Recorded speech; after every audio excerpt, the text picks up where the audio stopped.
My name is David Smith, and welcome to Correctional Officer Lifestyle.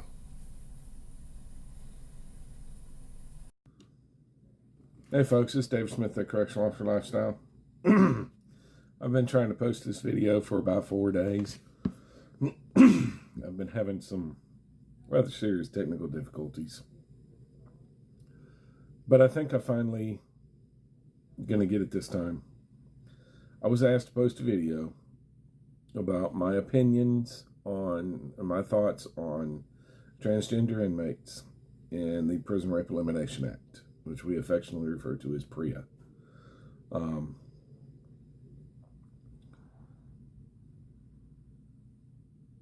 Transgender, and I pulled up some definitions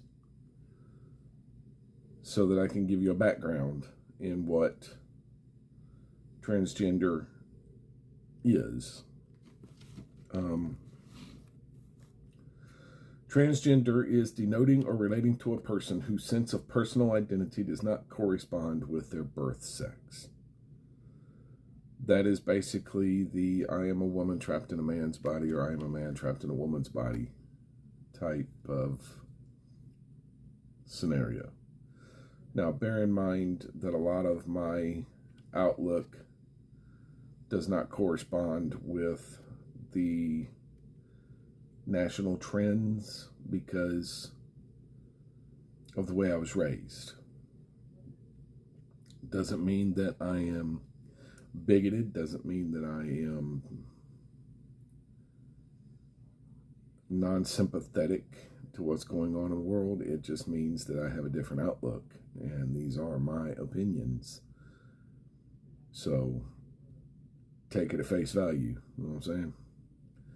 Gender dysphoria is the distress a person feels due to a mismatch between their gender identity and their sex assigned at birth.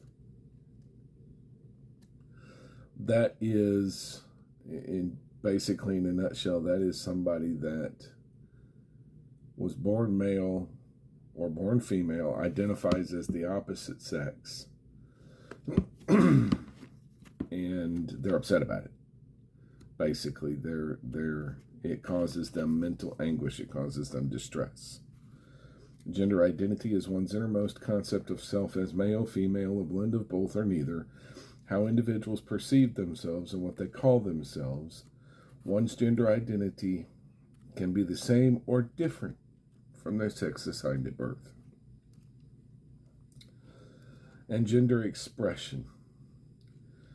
External appearance of one's gender identity, usually expressed in behavior, clothing, haircut, or voice, and which may or may not conform to socially defined behaviors and characteristics typically associated with being either masculine or feminine.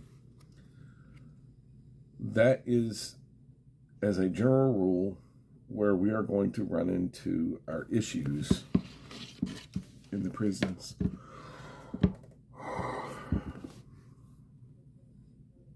Is with the expression. If you take for example, you've got a prison with 1,000 men in it, and you have somebody get incarcerated that is physically going through their hormone therapy and getting ready for gender reassignment surgery. In other words, they are a male. They were assigned male at birth. But to see this person walk, see this person talk, and for every visible reason you can come up with, this person is female. But they still have the working reproductive parts of a male. They're going to be assigned to a male prison. And that creates problems, for need of a better word. It doesn't create necessarily problems for the prison staff, if you will, but you've got a bunch of men that have been essentially cut off. And all of a sudden you introduce what for all intents and purposes is female onto the compound, then you have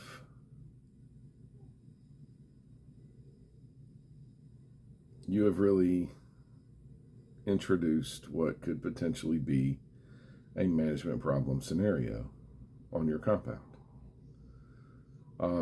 Now, we in the Florida Department of Corrections have made concessions to helping transgender inmates cope in general population, cope in population with the prisons. They have set times that they can shower that are not when the remainder of the general population inmates are showering.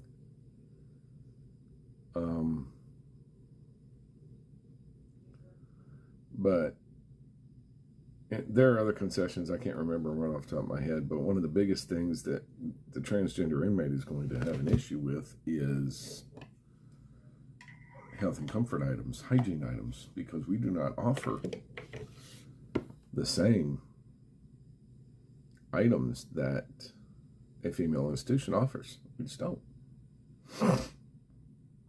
We don't have any reason to offer female, feminine-based health and comfort items. We don't have that. We don't offer those in the canteens in a male institution. So we're doing the best we can. We're doing the best we can at this point in time to help transgender inmates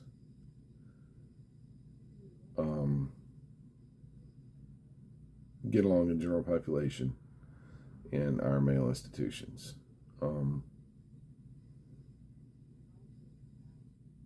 Folks, I mean, my knowledge is really limited on transgender inmates. It really is, but we have to accommodate them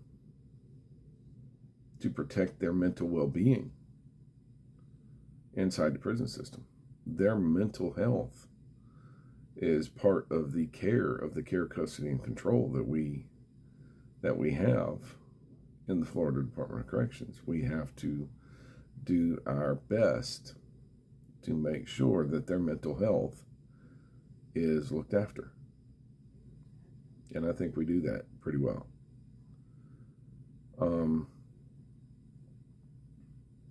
In fact, one of the things that we try to avoid is an extended period in a confinement unit, simply because of the perception of we are mistreating transgender inmates, which we're not. We're not. If we place them in confinement, it is no different than placing a regular male-identified gender inmate in confinement.